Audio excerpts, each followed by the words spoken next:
नव नव audio video सबसे पहले देखबा के लेल हमर चैनल के लाल बटन दबा के सब्सक्राइब करू और घंटी के निशान पर दबा के ऑल नोटिफिकेशन के जरूर दबाओ।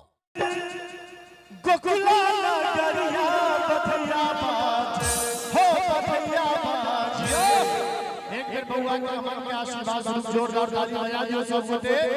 बाबा नंद के दुआरिया बथैया बाज बाबा नंद के दुआरिया बथैया बाज डगर बीच गोकुला नगरिया हो गोकुला नगरिया बथैया बाज हो बथैया बाज बाबा नंद के दुआरिया बथैया बाज बाबा नंद के दुआरिया बथैया बाज।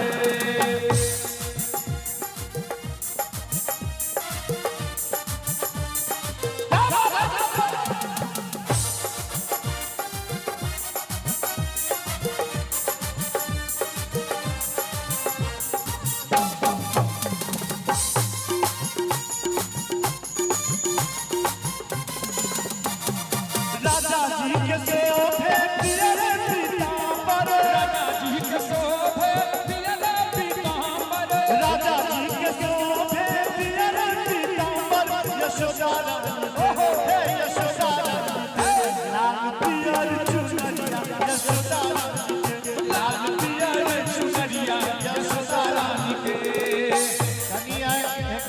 कनिया में चेंज कर दै छियै।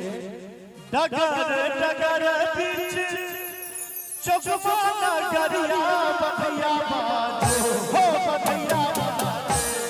एक बेर बरुआ के सब बाबा के लेल दुनू हाथ उठा दियो सब गोटे। एक बेर बरुआ के बाबा के नाम पर ताली बजा के सब गोटे। रामफल बाबा के बथैया बाज आई बाबा के बथैया बाज।